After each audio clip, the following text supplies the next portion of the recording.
Good evening and thanks for joining us tonight. I'm Merris Badcock. Officials say North Korea's latest missile test was a failure. Our team coverage of the storm continues now. A lot of people are still without power here in Hampton Roads, and that's raising some serious concerns for them. Breaking news right now, detectives with the Virginia Beach Police Department are on the scene of a homicide investigation. This is on Level Green Boulevard off Indian River Road. News 3's Brian Hill joins us now live. Brian, what are you learning out there? The tax deadline is this Tuesday, and if you owe Uncle Sam, you may soon have to answer to private debt collectors. And a cruise ship passenger is recovering in the hospital after being medevaced by a local Coast Guard helicopter. Virginia Beach police are searching for a suspect they say shot and killed a man last night. They say the victim was shot just before 9 in the Level Green neighborhood. News 3's Brian Hill has been following the shooting and joins us now. Brian, do you think the public is at risk? Gloomy out there, but eventually we'll see more sun. Your positivity is infectious. Glass half full right now. All right, thanks for the forecast. We're ready for this rain to get out of here. Yeah. You're doing a dance right there. Doing a dance for the 80s. How you doing? Like yeah, that? Yeah, just oh, like that. Man. Anyway. I think I broke something. Moving on. Right. Here's Mitch. The Norfolk Tides looking by Thursday and Friday. You know how I feel about those 80s. I know you like to dance a little bit. They bring out the dance. Bring out the dance. You can't do it at the end of the show. All right. There Oh, we go. That's how I go feel Merris. about the 80s. Go Merris. All right. Our next newscast is tomorrow morning at 5 a.m. See you then. Good Sunday evening, everyone. Happy Easter, and thank you so much for joining us. I'm Merris Badcock. Todd Carrillo has the night off. We're taking a live look over downtown Norfolk. It was a hot Easter Sunday in the 80s across much of Hampton Roads. Let's send things over to meteorologist April Loveland in the Elephant Insurance First Warning Weather Center. April, did we break any records today? We actually did not, surprisingly, break any records, but all first warning storm team forecast. All right, thanks, April. Tonight, the Hokie Nation comes together. Today marks the 10-year anniversary of the tragic Virginia Tech massacre in Blacksburg.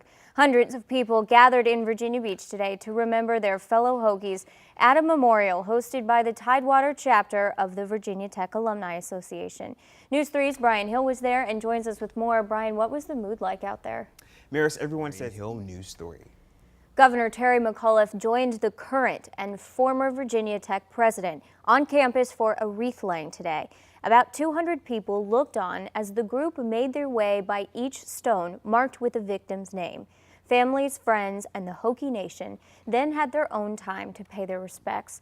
And 10 years still can't heal all the wounds left after a gunman killed 32 people and injured 17 others on Virginia Tech's campus exactly 1 decade ago. News 3's Allison Mechanic traveled to Blacksburg for the milestone. But before she left, she sat down with a Hampton family who lost their daughter that day. Now they are using their experience with this tragedy to help others. Portsmouth police say they're working an active situation and have shut down traffic in one neighborhood. Officials say Frederick Boulevard near Airline Boulevard is closed. This is near the Walmart shopping center. We're told officers were involved in a police pursuit that ended there. There are no injuries or accidents reported, but right now it's not clear if any suspects have been arrested. We are working to learn more about this situation. Make sure you stay with us for updates. And moving to Newport News, where a death investigation is underway. Police say a man was shot and killed on Highland Court around midnight. Officers have identified that man as 26-year-old David Everett from Hampton. Police are still searching for a suspect or any possible suspect leads. And a violent start to Easter Sunday in Norfolk after 3 people were shot this morning. It happened on Fremont Street in the old Huntersville neighborhood. Neighbors say they heard gunshots ring out just before 10 o'clock, and investigators found 2 men, a 22-year-old and a 33-year-old, shot outside a home. While they were collecting evidence, detectives say another man walked into a hospital with a gunshot wound. The victim's injuries are serious, but they are expected to be okay. 4 people are recovering after a shooting in Elizabeth City earlier this morning.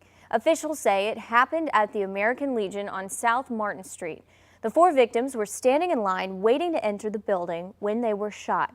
They are all in the hospital and are expected to be okay. Police are investigating.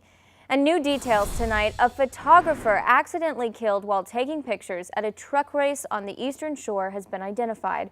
Virginia State Police say the victim is 48-year-old Rick Ulrich from Virginia Beach. Police say he was taking pictures at the Exmoor Moose Lodge, where he was hit by a truck participating in the event. The incident is being investigated as an accidental death. And a bomb threat at CHKD in Norfolk earlier today turned out to be a false alarm. Officials say an anonymous caller threatened the hospital, prompting police and fire crews to do a thorough check of the building and surrounding areas. Fire crews later gave the all clear after determining the threat was not credible. The hospital did not have to be evacuated, and it is now back to normal operations. The threat, though, is under investigation. Some taxpayers may soon have to answer to private debt collectors. Still to come tonight, find out if you're at risk and how soon you could be hearing from the IRS. And a failed missile launch from North Korea, but threats remain. What U.S. defense officials are saying about the country's latest move.